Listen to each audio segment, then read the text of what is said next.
My husband and his friends thought it'd be funny to leave me stranded in a small town in Spain after a fight. Let's see how she gets back, they laughed, driving off. I didn't return. 2 months later, he tracked me down in Portugal. I was already starting over. I-29F. Never thought my marriage would end with me building a new life in a Portuguese coastal town, but here we are. Let me tell you how a cruel joke became the best thing that ever happened to me. It started with what was supposed to be our dream European vacation. My husband had planned this elaborate 3-week road trip through Spain and Portugal with his college buddies and their wives. I was excited. We'd been having some rough patches lately, and I thought this trip might help us reconnect. The first week went smoothly enough. We visited Barcelona, Madrid, and Seville. But I started noticing things. The way my husband would exchange looks with his friends when I suggested restaurants or activities. How they'd make inside jokes that excluded me and the other wives. The subtle eye rolls when I'd speak up about anything. The breaking point came in a tiny town called Ronda, perched dramatically on cliffs in southern Spain. We'd stopped for lunch at this beautiful restaurant overlooking the gorge. I was taking photos of the view when I overheard my husband talking to his best friend about how I'd been such a buzzkill lately, always complaining about their plans and being too sensitive about their jokes. I confronted him right there. I told him I was tired of being treated like an inconvenience on what was supposed to be our vacation together. The argument escalated quickly. His friends started chiming in, saying I was being dramatic and couldn't take a joke. The other wives just sat there silently, probably grateful it wasn't them in the hot seat. My husband's face turned red with embarrassment and anger. He said I was ruining everyone's good time and maybe I needed some space to think about my attitude. His friends were nodding along, emboldening him. That's when he said the words that changed everything. Maybe you should figure out how to get back to the hotel on your own. Give us all a break from the drama. I stared at him in disbelief. We were in a small town in the middle of nowhere. I didn't speak fluent Spanish. I had my phone but barely any cash. He'd been handling all the money for the trip. His best friend laughed and said something about teaching me independence. Another friend suggested I could use this as a learning experience.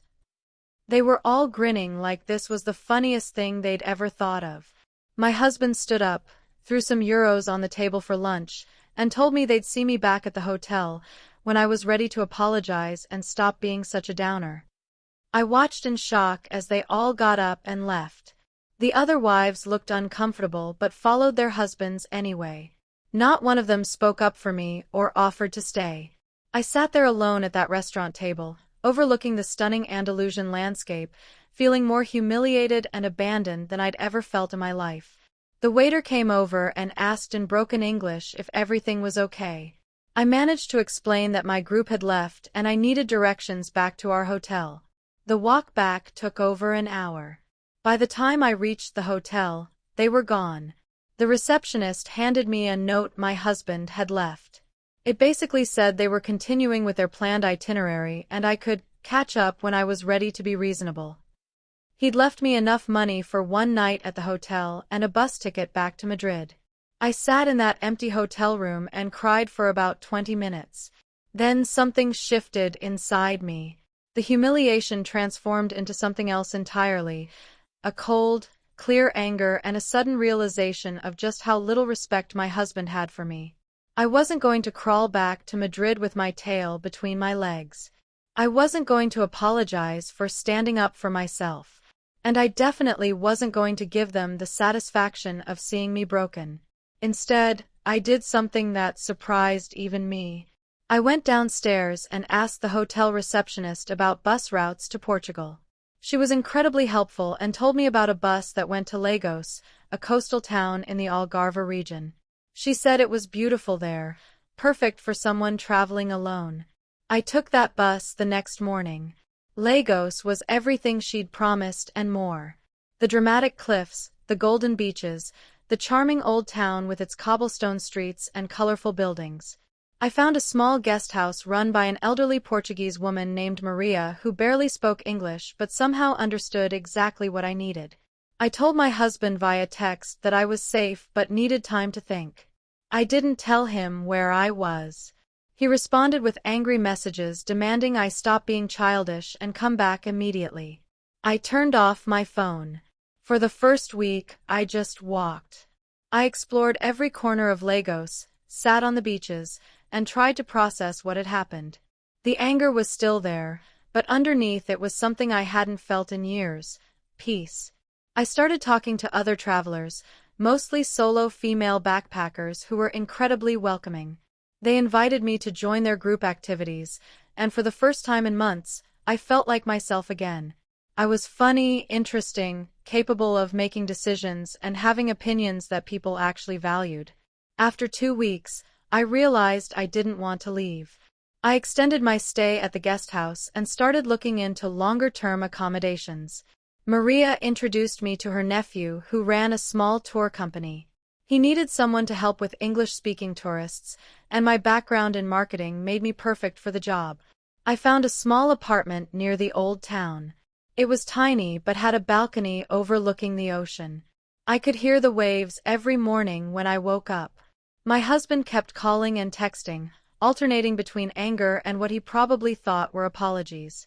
He said the joke had gone too far and I was being ridiculous by staying away so long. He demanded I come home immediately. I ignored most of his messages. The work with the tour company was incredible. I was helping plan routes, creating marketing materials, and actually leading some of the English language tours myself. I discovered I had a talent for storytelling and connecting with people that I'd forgotten I possessed. I started taking Portuguese lessons from a local teacher. I joined a hiking group that explored the coastal trails every weekend. I learned to surf from a group of Australian backpackers who'd become my closest friends. For the first time in years, I felt alive. My husband's messages became increasingly frantic as weeks turned into a month, then 2 months. He said he was worried about me, that everyone back home was asking questions. He promised we could work things out if I just came back. But I wasn't the same person who'd been left at that restaurant table in Rwanda. I was stronger, more confident, and absolutely certain that I deserved better than someone who would abandon me as a joke. I finally responded to one of his messages and told him I wanted a divorce. I said I'd found a lawyer and would be filing papers. He could reach me through my attorney. That's when he lost it completely. He said he was coming to find me, that I was being insane, that I couldn't just disappear and destroy our marriage over one stupid mistake. I told him it wasn't one mistake. It was years of small disrespects and dismissals that had culminated in him literally abandoning me in a foreign country for laughs. I said I was done. 2 weeks later, he actually showed up in Lagos. I was leading a sunset tour group along the cliffs when I saw him walking toward me. My heart started racing, but not with the fear I expected. I was angry that he'd tracked me down and invaded the new life I'd built. I finished the tour professionally, got my group safely back to town, and then met him at a cafe near the marina. He looked terrible, unshaven, exhausted, desperate. He started with apologies, saying he'd made a huge mistake and that the guys had pressured him into it. He said he'd been miserable without me and just wanted to come home together and forget this whole thing ever happened. I listened calmly and then told him about my new life. The job I loved, the friends I'd made, the apartment with the ocean view, the Portuguese lessons, the hiking group, the sense of purpose and independence I'd discovered. He kept interrupting, saying we could work it out, that he'd changed, that he'd never let his friends influence him again. He promised we could take more trips together, that he'd be more respectful. But I wasn't interested in his promises anymore. I told him I'd already filed for divorce and that the papers would be served when he returned home. I said I was staying in Portugal and building a life here. He got angry then, saying I was being vindictive and throwing away 8 years of marriage over one bad day. He accused me of having some kind of breakdown and said I'd regret this when I came to my senses. I stood up to leave and told him that abandoning me in Rwanda was the best thing he'd ever done for me, even if he hadn't meant it that way. I said he'd given me the push I needed to discover who I really was when I wasn't constantly trying to accommodate his needs and opinions. He followed me for a few blocks, still arguing, but I kept walking. I had dinner plans with my hiking group, and I wasn't going to let him disrupt my new life any more than he already had. He stayed in Lagos for 3 days, trying to convince me to come back. He showed up at my apartment, at the tour company office, at restaurants where he thought I might be. Each time, I was polite but firm. I was done with our marriage, and no amount of pleading or promising would change that. On his last day, he tried a different approach. He said he understood why I was angry but that I was being selfish. He talked about our families, our shared friends, the house we'd bought together. He said I was destroying not just our marriage but the lives of everyone who cared about us. I realized then that he still didn't understand what he'd done wrong. He saw my decision to stay in Portugal as punishment for him rather than liberation for me. He couldn't comprehend that I genuinely preferred this new life to the one I'd had with him. I told him that if he really cared about my happiness, he'd respect my decision and make the divorce process as smooth as possible.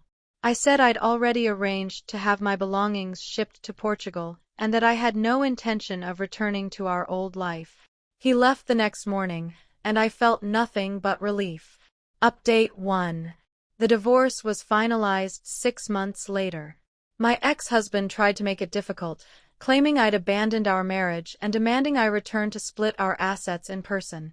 My lawyer handled everything remotely, and I ended up with a fair settlement that helped me buy a larger apartment in Lagos with an even better ocean view. The tour company offered me a permanent position with a work visa. I've been promoted twice and now manage all their English language operations. I'm fluent in Portuguese and conversational in Spanish. I've traveled all over Europe with tour groups and made friends from dozens of countries. My ex occasionally sends messages through mutual friends, usually around holidays or our anniversary. He's apparently told everyone back home that I had some kind of mental breakdown and abandoned him. Some people believe it, but the friends who really matter have stayed in touch and understand that I'm happier than I've ever been. Update 2. It's been 2 years now since that day in Ronda. I'm in a relationship with someone I met through the hiking group, a Portuguese marine biologist who treats me like an equal partner in every decision we make. We're talking about moving in together. I run my own small tour company now, specializing in solo female travelers. I help women explore Portugal safely and confidently, and many of them tell me stories similar to mine, relationships where they felt diminished, overlooked, or disrespected. Sometimes I think about that moment at the restaurant when my husband and his friends drove away, laughing about leaving me stranded. They thought they were teaching me a lesson about knowing my place and being grateful for their company. Instead, they gave me the greatest gift of my life, the chance to discover that I didn't need them at all. I was stronger, more capable, and more interesting on my own than I'd ever been as someone's accommodating wife. I never thanked them for it, but maybe I should. The revenge wasn't elaborate or dramatic. It was simply building a better life without them and refusing to come back when they realized what they'd lost. Sometimes the best revenge is just being genuinely happy. I still live in Lagos, still wake up to the sound of waves, still lead tours along those dramatic cliffs. Every morning I remember that I'm exactly where I choose to be, with people who value and respect me. That's worth more than any apology my ex-husband could ever offer.